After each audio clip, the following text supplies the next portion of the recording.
Hello everyone, welcome to our YouTube channel agriculture and GK knowledge for all. मैं हूं आपकी host and रोज शिवांगी और स्वागत है आप सबका आज के हमारे सेशन में, जिसमें हम डिस्कस करने वाले हैं food processing and related industry in India और उसके स्कोप और सिग्निफिकेंसेस के बारे में। तो चलिए शुरू करते हैं आज का अपना सेशन। लेकिन उसके पहले एक छोटी सी रिक्वेस्ट है कि अगर आप इस चैनल पर नए हैं तो हमारे चैनल को सब्सक्राइब करिएगा, वीडियो को लाइक एंड शेयर करिएगा। कोई भी सजेशन हो तो हमें कमेंट बॉक्स में ज़रूर बताइएगा। तो चलिए शुरू करते हैं आज का अपना सेशन। सबसे पहले ये जान लेते हैं what is a food processing. Basically food processing are any kind of processing includes transforming raw material, transforming raw ingredient into a food or a food into the other forms. Means suppose अगर आप tomato लेते हैं, ठीक है, वो raw ingredient है, उसको हमें अगर हमने उसका टमाटो प्यूरी बना दिया, टमाटो सॉस बना दिया, वो क्या हो गया, हमारा एक तरह का फूड प्रोसेसिंग हो गया। उसी तरीके से मिल्क है, मिल्क को हमने फर्दर उसकी प्रोसेसिंग की, उसको सिर्फ पास्चराइज किया और उसको एडिबल कंज्यूमेबल फॉर्म में कन्वर्ट किया, उसमें ज़्यादा कुछ नहीं किया। बट जितना भी थोड़ा बहुत ही हम उसको किसी भी मटेरियल को कंज्यूमेबल बनाने के लिए हम जो भी उसमें जितने भी टेक्निक्स यूज़ करते हैं, जितनी भी प्रोसेसिंग इंक्लूड करते हैं, वो सारे हमारे फूड प्रोसेसिंग में आ जाते हैं।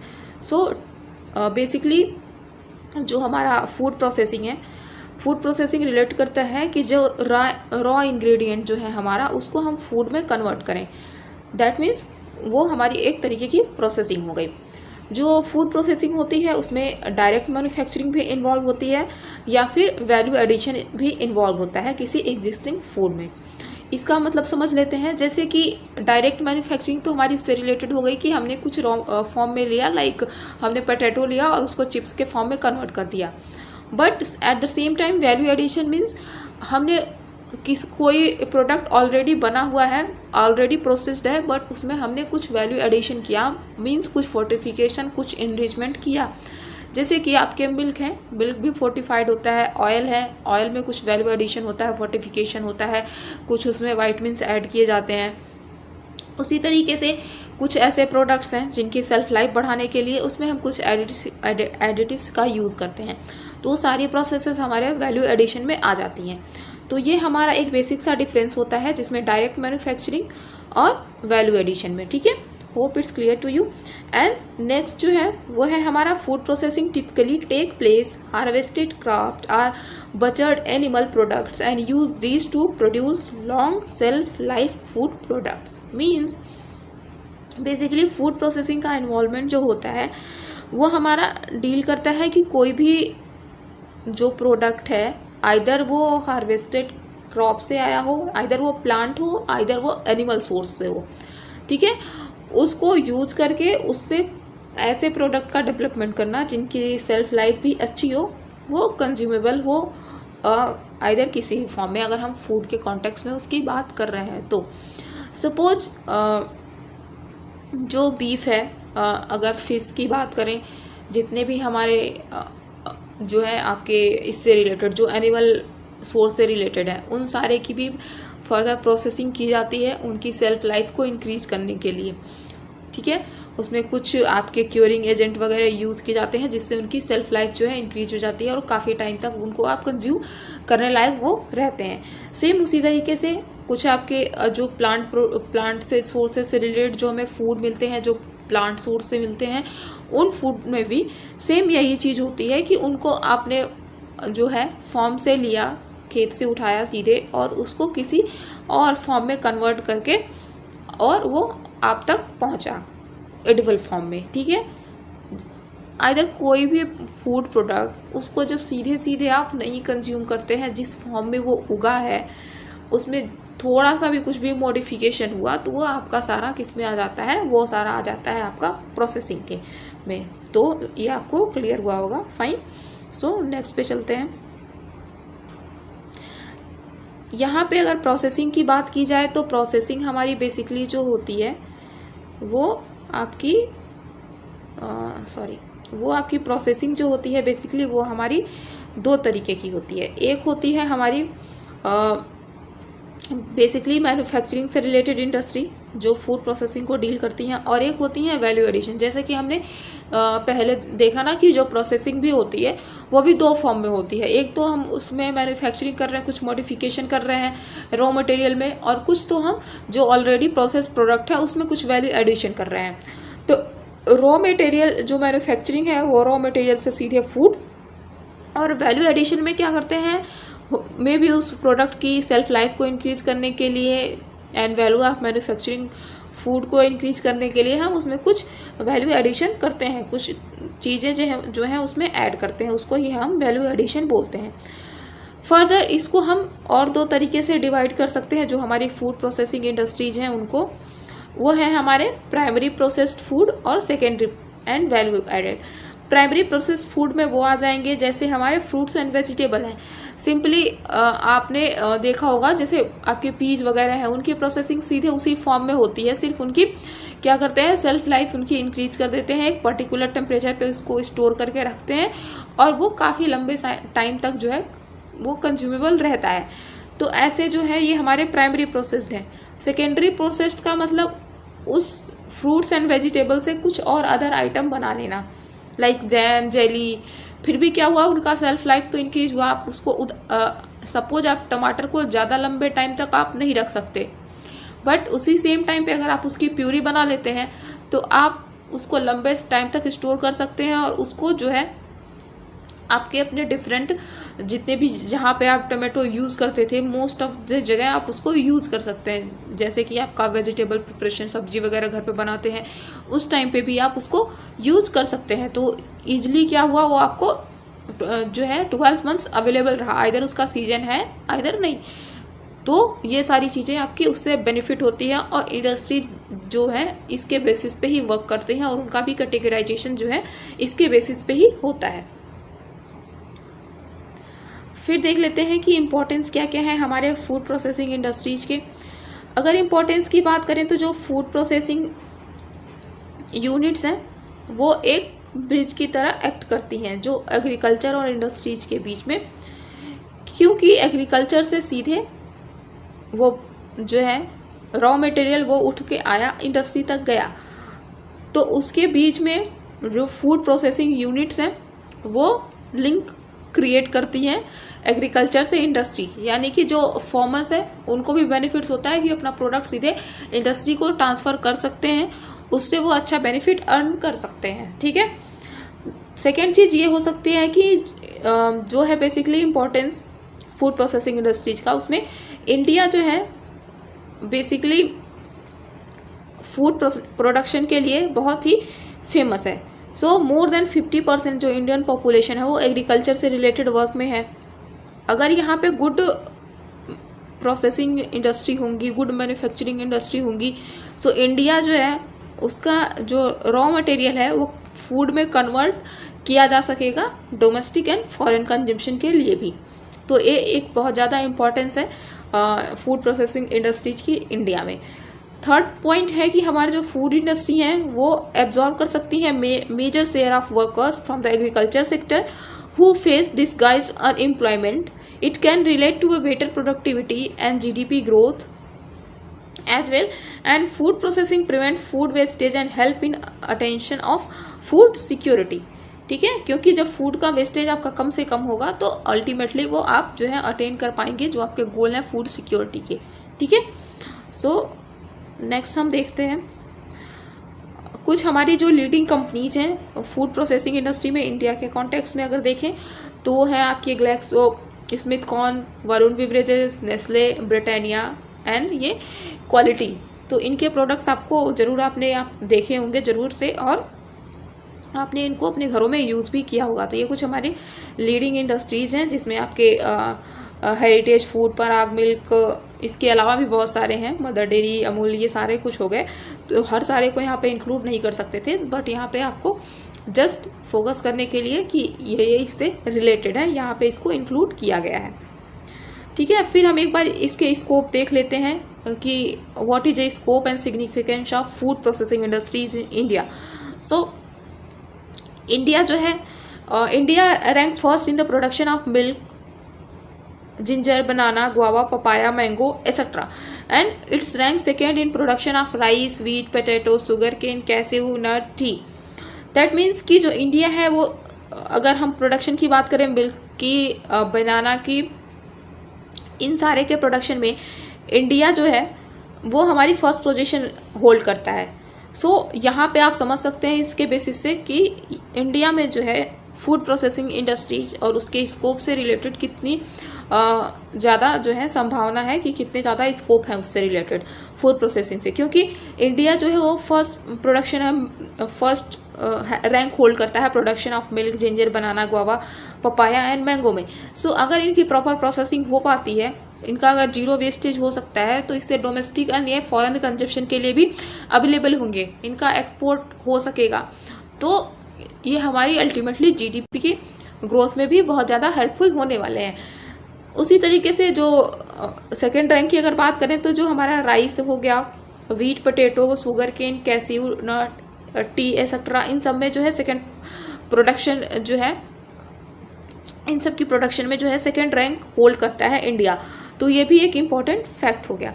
देन क्या है, it comes under the top 5 countries in the production of coffee, tobacco, spices, seed etcetera. So with such a huge raw material base, we can easily become the leading supplier of a food item in the world. So this point is more important. Then different soil type and different climate type for the cultivation of diverse food crop, long coastal line suitable for a fishing, a huge resources of domestic animal, etc. And next is by this we expected to create more than 10 lakh new jobs. So all these are a scope and significance of food processing industries in India. Then if we are going to zoom this image, you can easily see that जो cultivated land है India में 52% cover करता है, जिसमें आपके large Arabian सी और 46% है वो आपके सॉइल टाइप हैं. 46 वैरायटी ऑफ सॉइल टाइप हैं.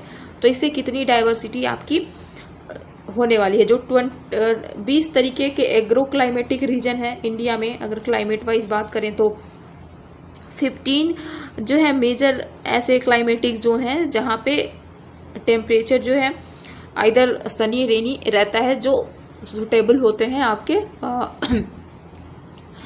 क्रॉप की ग्रोथ के लिए. उसी तरीके से अगर हम फूड प्रोड्यूसर्स की बात करें तो लगभग 120 मीटर लाइव स्टॉक पॉपुलेशन है, मिलियन लाइव स्टॉक पॉपुलेशन है. 70% ग्लोबल शेयर इंडिया करता है मिल्क में.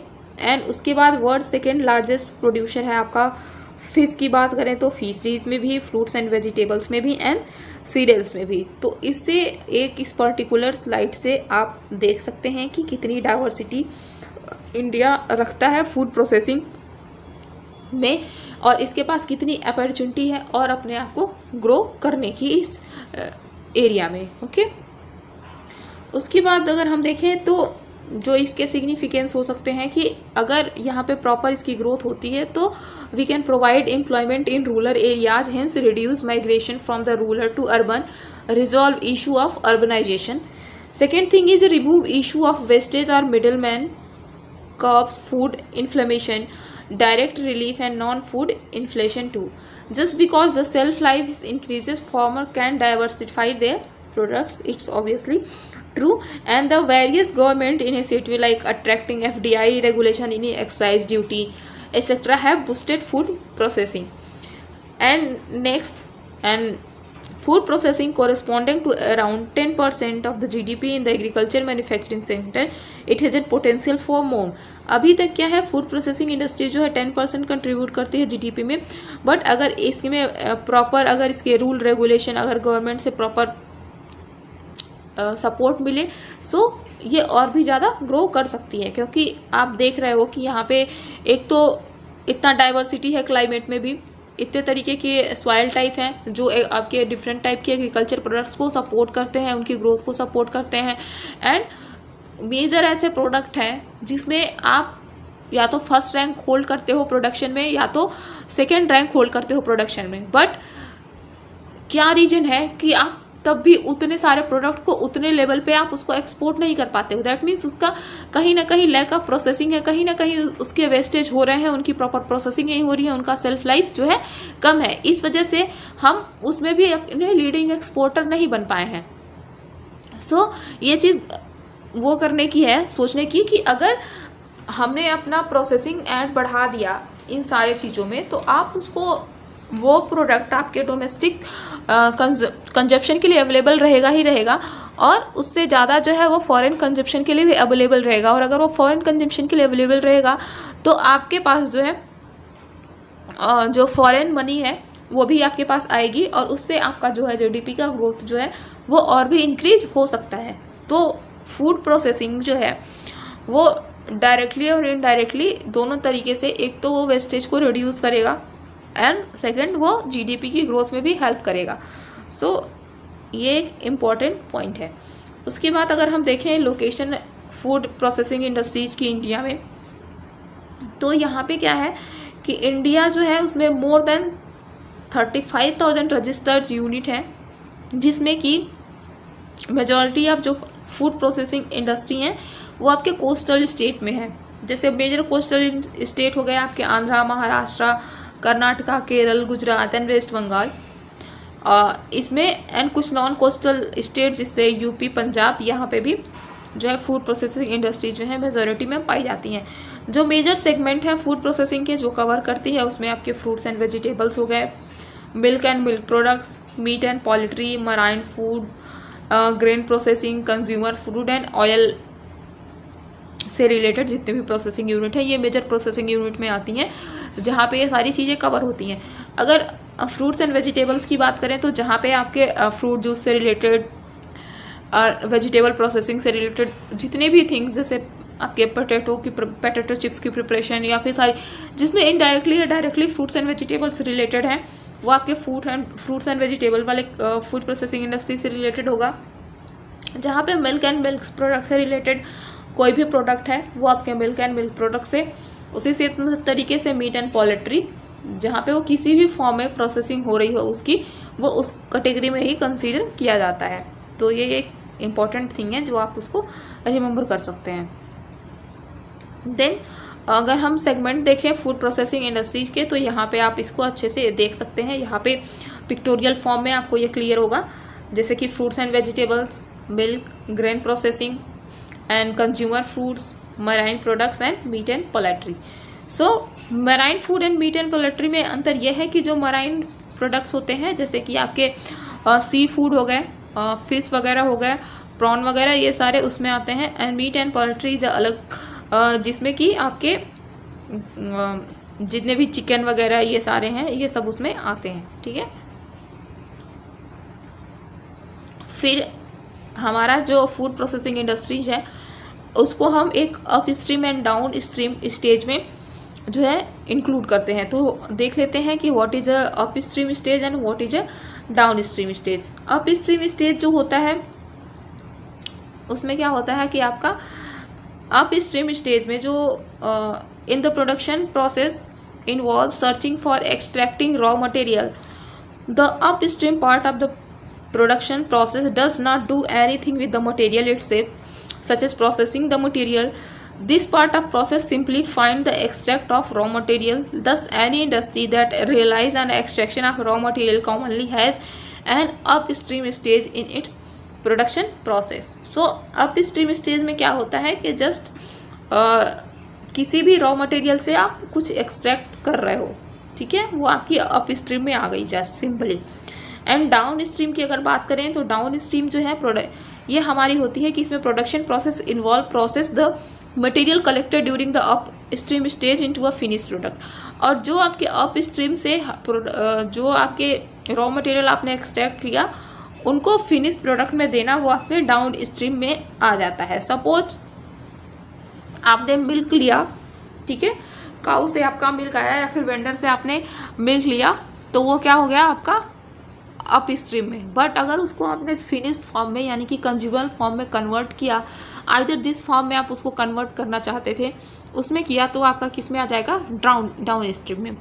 तो बेसिकली जो इम्पॉर्टेंट टर्म है इससे रिलेटेड वो इतना ही है कि अप स्ट्रीम में क्या होता है कि आप उसको बस सिंपली उससे एक्सट्रैक्ट करते हो। आइदर आपने ये कह सकते हैं अगर जूस की प्रोसेसिंग करनी है तो सिंपली उसके पील को निकाला, फ्रूट्स के पील को निकाला और उसके जहाँ से हमें जूस एक्सट्रैक्ट करना है उनको रखा, फर्दर उसका एक्सट्रैक्शन हुआ और उसको फिनिश जो है प्रोडक्ट में हमने कन्वर्ट किया।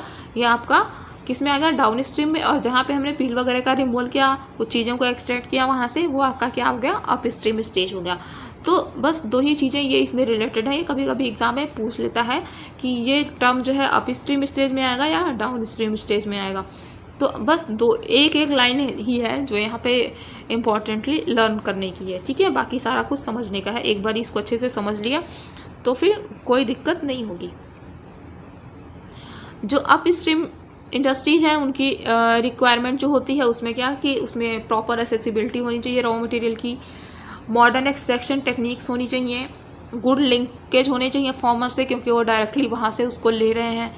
तो और जो स्टोरेज फैसिलिटी है रॉ मटेरियल्स की, जैसे ग्रेन हो गए, मीट, फिश, वेजिटेबल्स, इनका प्रॉपर स्टोरेज फैसिलिटी भी होना चाहिए कि उसको वो स्टोर कर पाए लंबे समय के लिए, जिससे कि जैसे कि जब सीजन होता है आपका तो चीज़ें सस्ती मिलती हैं। उस टाइम पे जब आप उसको किसी चीज़ को परचेज करते हो तो आपको वो सस्ती मिलती हैं। और उसी सेम टाइम पे अगर आपके पास स्टोरेज ज़्यादा है तो आप उसको ज़्यादा जो है परचेज कर सके और उसको जो है आप पूरे ईयर जब उसकी अवेलेबिलिटी नहीं भी रहती है तभी भी वो आपके पास अवेलेबल रहेगी और आप उसको फर्दर उसकी प्रोसेसिंग कर सकते हैं। तो ये बहुत ईजी पड़ता है और काफ़ी ज़्यादा कॉस्ट इफेक्टिव भी होता है जो आपकी इंडस्ट्रीज होती हैं फूड प्रोसेसिंग। तो वो लगभग इसी तरीके से वर्क करती हैं कि वो पहले जो है जो सीज़न होता है उस टाइम पे जब सबसे कम प्राइस होता है उस टाइम पे ही वो सारे जितने भी फ्रूट्स एंड वेजिटेबल से रिलेटेड या फिर कुछ ऐसे जो पेरिसेबल आइटम है उनको उस टाइम पे ही वो परचेज करती हैं और उसके बाद उसको स्टोरेज में डाल देती हैं, फिर उसको वो पूरे through out the year use करती हैं। फिर देख लेते हैं डाउन स्ट्रीम की रिक्वायरमेंट। जो डाउन स्ट्रीम रिक्वायरमेंट है उसमें आपके लेटेस्ट प्रोसेसिंग टेक्निक्स की रिक्वायरमेंट होती है, क्योंकि आपने सिंपली अप स्ट्रीम में तो बस एक्सट्रैक्ट किया उसको, बट उसको फर्दर किसी फिनिश प्रोडक्ट में कन्वर्ट करना है, उसका फर्दर प्रोसेसिंग करना है, तो वहाँ पे आपके पास जो है लेटेस्ट प्रोसेसिंग टेक्निक्स होनी चाहिए जिससे कि आप कम से कम टाइम पे ज़्यादा से ज़्यादा आउटपुट दे पाएँ। देन उसके लिए आपको जो है प्रोसेसिंग मशीनरी भी जो लेटेस्ट होनी चाहिए कि वो अच्छे से वर्क कर पाए। और उसके बाद जो क्वालिटी टेस्टिंग फैसिलिटी यानी कि जो आपने प्रोडक्ट बनाया है वो कितना, उसकी क्वालिटी कैसी है, वो कितना सेफ़ है, ये सारी चीज़ें चेक करने के लिए आपके पास क्वालिटी टेस्टिंग फैसिलिटी भी प्रॉपर होनी चाहिए।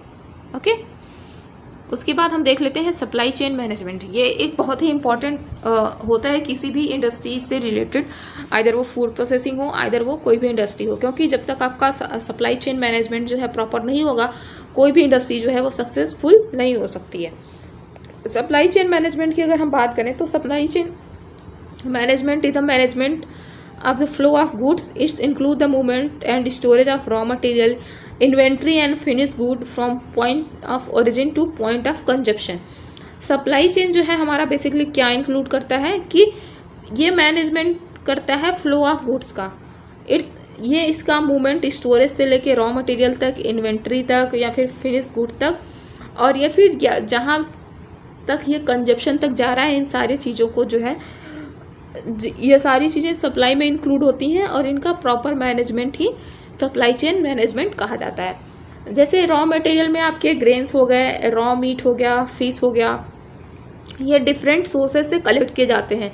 इन सोर्सों को पहले प्राइमरी प्रोसेसिंग में, उसके बाद कुछ को हम सेकेंडरी प्रोसेसिंग में भी भेजते हैं जिसमें फूड प्रोडक्ट का जिसे उनको एक डिफरेंट फूड प्रोडक्ट में कन्वर्ट किया जाता है। उसके बाद इनको मेन मैन्युफैक्चरिंग में दिया जाता है जिसमें मिडिल मैन इंक्लूडेड होते हैं। फिर फाइनल प्रोसेसिंग होती है और इन सारे में जो है हमारा जो है सप्लाई मैनेजमेंट इंक्लूडेड होता है। और जहाँ पे हमारा मैन्युफैक्चरिंग अपना फाइनल प्रोसेसिंग, मैन्युफैक्चरर जो है फाइनल प्रोसेसिंग जो है डन कर लेता है, ये क्या होती है आपकी फर्स्ट स्टेज होती है सप्लाई चेन मैनेजमेंट की, ठीक है। उसके बाद जो हमारा जो फिनिश प्रोडक्ट है उसको हमको कंज्यूमर तक डिलीवर करना है। इसके लिए कंज्यूमर तक डिलीवर करने के लिए इंडस्ट्री से सीधे कंज्यूमर तो परचेज करता नहीं है, उसके लिए होलसेलर होता है, तो वो भी एक क्या है, सप्लाई चेन मैनेजमेंट का एक पार्ट है। ठीक है, यहाँ पे आप देख सकते हैं जो सप्लाई चेन मैनेजमेंट होता है वो आपका एनालिसिस से लेकर planning, marketing, procurement, logistic and successful operation, ये सारे चीज़ों को डील करता है, जो हमारा होता है सप्लाई चेन मैनेजमेंट। अगर हम देखें ऑब्स्टेकल क्या क्या है हमारे, क्यों हमारी इतने सारी अपॉर्चुनिटीज़ होने के बाद भी क्यों हमारी इंडस्ट्री जो हैं उतने लेवल पे ग्रो नहीं कर पा रही हैं, जैसे कि आपकी फॉरेन इंडस्ट्रीज़ हैं, फॉरेन फूड इंडस्ट्रीज़ हैं।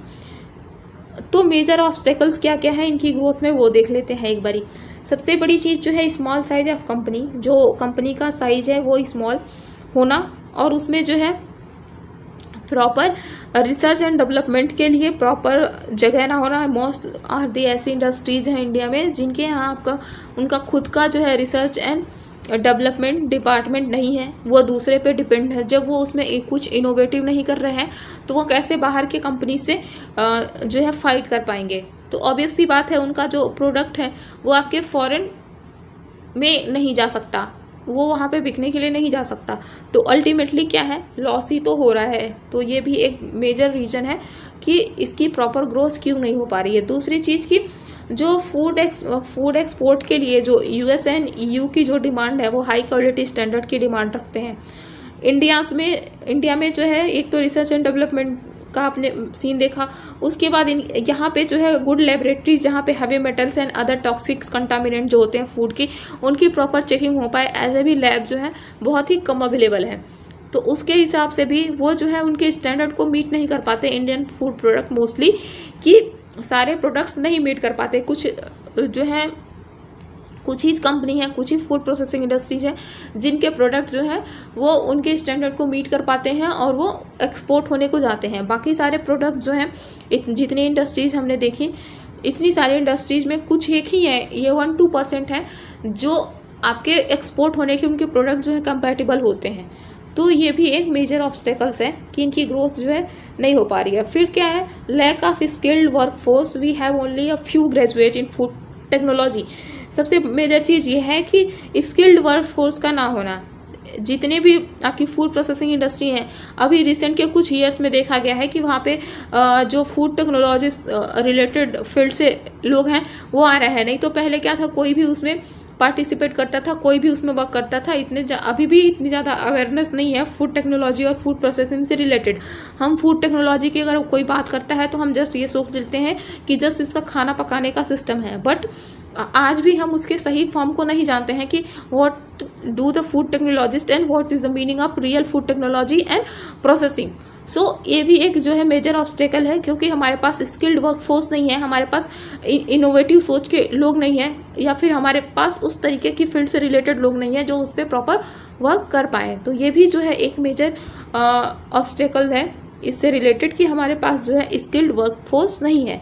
And lack of right vision and support from government, उसी तरीके से प्रॉपर आपको सपोर्ट नहीं मिल रहा है, प्रॉपर आपको एक विजन भी क्लियर नहीं होता है कि आपको इस चीज़ में आगे आना चाहिए, उसके लिए कोई आपको प्रॉपर सपोर्ट भी नहीं मिल रहा है। तो ये भी एक जो है ऑब्स्टेकल है कि प्रॉपर ग्रोथ नहीं हो पा रही है फूड प्रोसेसिंग इंडस्ट्रीज़ की इंडिया में। और जो मॉडर्न रेगुलेशन और लिमिटेशन है और क्वालिटी से रिलेटेड जितनी चीज़ें हैं उनके बारे में भी प्रॉपर जो है अवेयरनेस नहीं होना, जिसकी वजह से भी वो प्रोडक्ट्स जो हैं आगे वो मैन्युफैक्चर तो हो जाते हैं पर वो आगे उनकी ग्रोथ नहीं होती है। तो मैन्युफैक्चरिंग से मतलब नहीं होता है, मैन्युफैक्चरिंग से मतलब जितना आपने प्रोडक्ट अपने मैन्युफैक्चर किया उतने ही अमाउंट में वो सेल भी हो, तभी उसके कुछ बेनिफिट्स हैं। अगर वो नहीं होते हैं तो उसकी ग्रोथ में इंक्लूड नहीं किया जाएगा। अगर आप कितने भी प्रोडक्ट बना के रख लो, अगर उसको कोई कंज्यूम करने वाला ना हो तो ये उसका बेनिफिट थोड़ी हुआ, या तो उसका लॉस ही हुआ। अल्टीमेटली आइदर वो रॉ फॉर्म में लॉस होता है या फिर वो फिनिश प्रोडक्ट में भी वेस्टेज तो हो ही रहा है किसी न किसी फॉर्म में। तो उन सारी चीज़ों को सुधारने के लिए आपको एक एक पॉइंट पे अच्छे से वर्क करना होता है, देन ही जाके सक्सेसफुली वो चीज़ें आपकी मार्केट में जाती हैं, लोग उसको कंज्यूम करते हैं।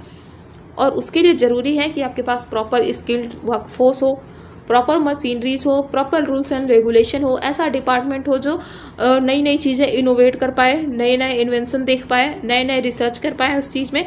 तभी कोई भी चीज़ है जब तक उसमें कुछ इनोवेटिव नहीं होता है वो ग्रोथ नहीं करती है प्रॉपरली। और जो थर्ड इम्पॉर्टेंट चीज़ वो ये है कि प्रॉपर सपोर्ट मिलना गवर्नमेंट से, क्योंकि जब तक आपको गवर्नमेंट से इन सारी चीज़ों में प्रॉपर सपोर्ट नहीं मिलता आप उतने अच्छे लेवल पे ग्रो नहीं कर सकते हो। ओके, उसके बाद जो है आप ये देख सकते हैं इसमें और भी जो पॉइंट्स हैं उसमें आपका जो है ट्रांसपोर्टेशन फैसिलिटी का भी लैक होना, देन जो स्टोरेज फैसिलिटी है एंड गुड प्रोडक्शन टेक्निक्स उनका भी lack, and limitation of quality, lack of modern regulation, ये सारी चीज़ें भी जो हैं वो बहुत ही ज़्यादा इम्पैक्ट करती है इन चीज़ों को। कुछ चीज़ों में जो है फूड प्रोसेसिंग इंडस्ट्रीज को गवर्नमेंट ने प्रोवाइड किया है इंडिया में, उसमें 100% FDI सेक्टर कर दिया है फूड प्रोसेसिंग इंडस्ट्रीज को। एग्री एक्सपर्ट जोन्स बनाए हैं इन्होंने कुछ, और नेशनल मिशन ऑन एग्रीकल्चर, ये कुछ इनके ऐसे एप्रिसिएबल इनिशिएटिव हैं जो गवर्नमेंट ऑफ इंडिया ने लॉन्च किए हैं, जो अल्टीमेटली हो सकता है कि कुछ बेनिफिट्स जो हैं फूड प्रोसेसिंग इंडस्ट्रीज को वो पहुँचाएँ। अगर मेजर स्कीम की बात कर लें हम जो फूड प्रोसेसिंग इंडस्ट्रीज के लिए हैं गवर्नमेंट की, उसमें विजन 2015 फॉर फूड प्रोसेसिंग, इसमें क्या है जो ministry of food processing industry है उसने स्पॉन्सर किया है study to suggest a road map for the growth of food processing sector. The adopted vision 2015 provide for enhancing the level of processing of perishable from 6% to 20%। जो perishable item है उनकी processing को 6% से 20% increase करना, enhancing value addition from 20% to 30%। उन ऐसे products में जिसमें हम सिर्फ वैल्यू एडिशन कर रहे थे वो पहले 20% थे, उनको 35% तक ले जाना, and increasing India share in a global food trade from 1.5% to 3% by the year 2015। ये डेडलाइन हमारी जा चुकी है, बट ये मेजर जो है स्कीम थी, ये पूछी भी जाती है तो इसको यहाँ पे इसलिए हमने कवर किया। To achieve this target, investment of rupees 1,000 crore was estimated by the year 2015, out of which 10,000 crore was to come from government, जिसमें से 10,000 करोड़ जो है वो ऑलरेडी आ चुके हैं। 100,000 करोड़ का इसमें एस्टिमेट दिया गया था। ओके, नेक्स्ट हमारा जो है वो है हमारा national mission on food processing. National mission on food processing से क्या है रिलेटेड कि इसमें ministry of food processing industry जो है वो न्यू सेंट्रली स्पॉन्सर्ड स्कीम को लॉन्च करती है, जिसमें नेशनल मिशन ऑफ फूड प्रोसेसिंग 1 अप्रैल 2012 से इम्प्लीमेंट होता है throughout the all the state and union territories. The basic objective of this mission is the decentralization of the implementation of food processing related scheme for ensuring substantial participation of state government. The mission is expected to improve the ministry's outreach significantly in terms of planning, supervision, monitoring of various schemes apart from the playing a more meaningful role in policy formation. So basically जो national mission food processing है वो उसको implement किया गया पहले तो 2012 में। उसके बाद इसका जो मेजर ऑब्जेक्टिव था इस मिशन का कि इसको चीज़ों को जो है फूड प्रोसेसिंग से रिलेटेड उनको डिसेंट्रलाइज करना, उनकी स्कीम के बारे में सबको अवेयरनेस देना, ठीक है, उसमें क्या क्या हम इम्प्रूवमेंट कर सकते हैं उसके लिए सजेशन, ये सारी चीज़ें इसमें हमारे इंक्लूड की गई थी जो national mission on food processing था। देन आपकी मेगा फूड पार्क्स जो हैं उससे रिलेटेड आया था, जिसमें मेगा फूड पार्क्स का जो एम था उनको प्रोवाइड करना कि वो ऐसे मैकेनिज्म उनको प्रोवाइड करना कि वो एग्रीकल्चर प्रोडक्शन से सीधे मार्केट तक लिंक कर पाएँ, एक ब्रिज का काम करें, और इसमें फार्मर और प्रोसेसर एक साथ वर्क करें जिससे वो मैक्सिमाइज़ कर सकें वैल्यू एडिशन एंड मिनिमाइज कर सकें वेस्टेज जो होता है, और इससे जो है बेसिकली फार्मर की जो इनकम है वो भी इंक्रीज हो पाए and creating employment opportunity particularly in rural sector. तो ये जो एम था मेगा फूड पार्क्स का।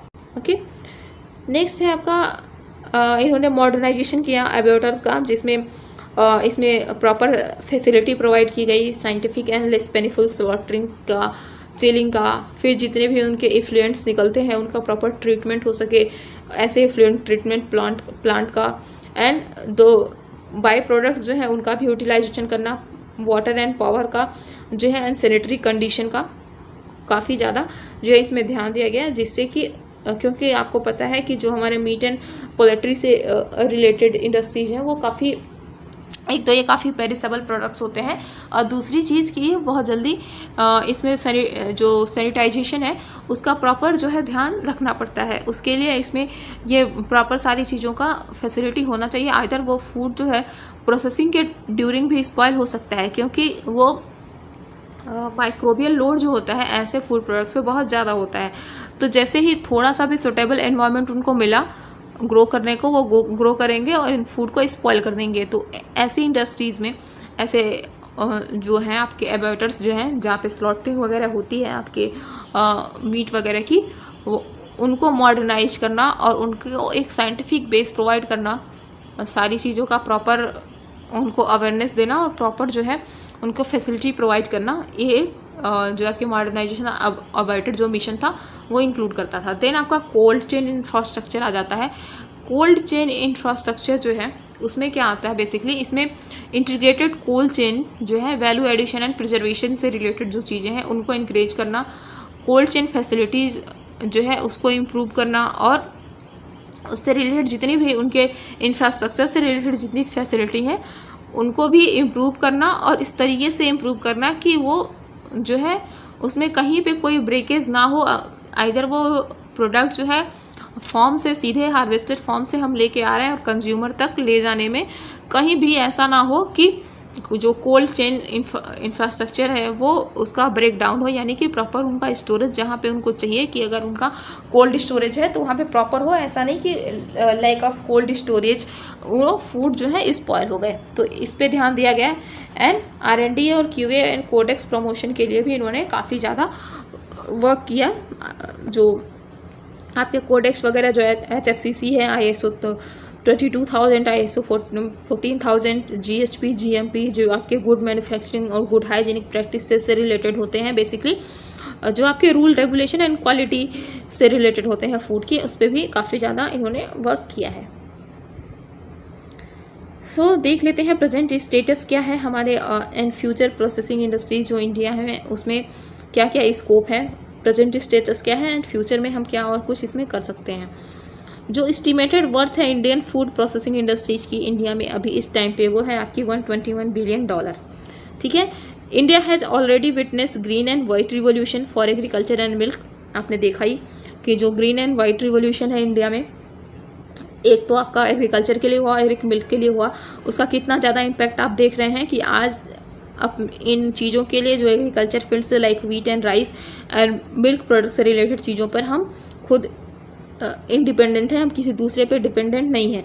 तो इसी तरीके से जिस तरीके से इसको एक वाइड लेवल पे इसको चलाया गया था ग्रीन एंड वाइट रिवोल्यूशन को, उसी तरीके से पिंक रिवोल्यूशन जो मीट एंड पोल्ट्री सेक्टर से रिलेटेड है उसको भी फोकस करने की ज़रूरत है। क्योंकि आपके पास जो है आपने देखा कि जो फिशरीज हैं मिल्क एंड पोल्ट्री है उस पर सेकेंड जो है कवर करता है, सेकेंड रैंक होल्ड करता है उसके प्रोडक्ट्स में। बट क्या है कि प्रॉपर प्रोसेसिंग नहीं होने के कारण, प्रॉपर उसका अवेयरनेस नहीं होने के कारण वो कहीं ना कहीं स्पॉइल हो रहा है। तो इसलिए जो है पिंक रिवोल्यूशन को जो है उसको बूम करने की ज़रूरत है, उस पर फोकस करने की ज़रूरत है। फिर जो है अगर हम थर्ड पॉइंट देखें तो India is currently the world largest producer of food but we have the potential to become number 1। The output is expected to reach $535 billion by 2025 to 26। So ये हमारा अभी पोटेंशियल है कि हम $535 बिलियन तक पहुंच सकते हैं। This sector expected to generate 9 million job by 2024। और इस सेक्टर के पास ये पोटेंशियल है और इससे एक्सपेक्टेड है कि ये बाई 2024 जो है 9 मिलियन जॉब्स को जनरेट कर सकता है। सो ये आपके कुछ प्रेजेंट स्टेटस और फ्यूचर जो स्कोप है फूड प्रोसेसिंग इंडस्ट्री से रिलेटेड उनकी बात हो गई। फिर कुछ रिवोल्यूशन है जो हमारे फूड प्रोसेसिंग इंडस्ट्री से रिलेटेड है, जिसमें आपका वाइट रिवोल्यूशन है जो मिल्क से रिलेटेड है, ग्रीन रिवोल्यूशन है जो आपके फूड ग्रेन से रिलेटेड है, फिर उसके बाद जो है आपका ब्लू रिवोल्यूशन है जो फिशरी से रिलेटेड है, येलो रिवोल्यूशन है जो आपके ऑयल से रिलेटेड है। ये सारी चीज़ें हम इसको डिटेल में देखेंगे। जो पिंक रिवोल्यूशन है वो हमारा स्टार्ट किया गया था दुर्गेश पटेल के द्वारा 1970 में मीट एंड पोल्ट्री प्रोडक्शन के लिए। ठीक है, जो इसके इंपॉर्टेंट टर्म है सिर्फ हम उतना ही इसमें याद रखेंगे। रेड रिवॉल्यूशन जो है वो किसके द्वारा स्टार्ट किया गया था, वो बाई विशाल तिवारी एंड कब हुआ था, 1980 में। किसके लिए हुआ था, मीट एंड टोमेटो प्रोडक्शन के लिए। तो मीट एंड टोमेटो के लिए आपका रेड रिवॉल्यूशन होता है। पिंक रिवॉल्यूशन जो होता है वो मीट एंड पोल्ट्री के लिए होता है। देन राउंड रिवॉल्यूशन की बात करें तो राउंड रिवॉल्यूशन जो है हमारा ये बेसिकली पोटैटो रिवॉल्यूशन से रिलेटेड है और ये 1965 से लेकर 2005 के बीच में काफ़ी इस पर फोकस किया गया था। ओके, देन जो है आपका सिल्वर रेवोल्यूशन। सिल्वर रिवॉल्यूशन जो है आपका ये आपका आया था 1969 में, ये आपका रिलेटेड था एग प्रोडक्शन से। फिर वाइट रिवॉल्यूशन 1970 में, ये वर्गीस कुरियन ने मिल्क एंड डेयरी प्रोडक्शन के लिए स्टार्ट किया था इसको। फिर जो येलो रिवॉल्यूशन है हमारा वो 1986 से लेके 87 के बीच में चला था और ये जो है सैम पेट्रोडा ने इसको जो है लॉन्च किया था और इसका ऑयल सीड प्रोडक्शन से रिलेटेड है ये। उसके बाद अगर हम बात करें ब्लू रिवॉल्यूशन से रिलेटेड, तो ब्लू रिवॉल्यूशन जो है वो आपका किससे रिलेटेड है, फिश प्रोडक्शन से। और इम्पॉर्टेंट जो है क्या याद रखने का, ईयर तो मोस्ट ऑफ द इम्पॉर्टेंट है, अगर आप याद कर सकते हैं तो किसके द्वारा ये शुरू हुआ था उनको याद रख सकते हैं। बट ये बेसिकली ग्रीन और वाइट रिवॉल्यूशन के लिए ही ज़्यादातर ऐसे क्वेश्चन पूछे जाते हैं कि इसको किसने स्टार्ट किया था। बाकी के क्वेश्चन में अगर बाकी रिवॉल्यूशन से रिलेटेड सिर्फ क्वेश्चन यही पूछा जाता है कि कौन से ईयर में हुआ था, तो आप दोनों को याद रख सकते हैं। मैंने जस्ट छोटे छोटे फॉर्म में इनको 3 में ही इंक्लूड किया है कि ये रिवॉल्यूशन किससे रिलेटेड है, कब स्टार्ट हुआ था और किसने इसको स्टार्ट किया था, क्योंकि एग्जाम पॉइंट ऑफ व्यू से सिर्फ इतना ही इम्पॉर्टेंट है। फिर गोल्डन रिवॉल्यूशन की बात करें तो ये आपका 1991 में स्टार्ट हुआ था। इसको स्टार्ट किया था निरपाक तुताज ने एंड ये आपके जितने भी हॉर्टिकल्चर डेवलपमेंट या फिर हनी प्रोडक्शन से रिलेटेड है ये आपके गोल्डन रिवॉल्यूशन में आ जाते हैं। ओके, तो ये था आज का हमारा सेशन जिसमें हमने डिस्कस किया फूड प्रोसेसिंग इंडस्ट्री से रिलेटेड क्या क्या चीज़ें हैं, उनके क्या क्या स्कोप हैं, क्या क्या सिग्निफिकेंस है और क्या क्या उसमें और हम चेंजेस कर सकते हैं, क्या क्या गवर्नमेंट ने इसमें फैसिलिटीज़ प्रोवाइड की हैं। तो अगर आपको हमारा ये सेशन पसंद आया है तो हमारे चैनल को जो है सब्सक्राइब करिएगा, वीडियो को लाइक एंड शेयर करिएगा। अपना कोई भी सजेशन हो तो हमें कमेंट बॉक्स में ज़रूर बताइएगा। Thank you so much.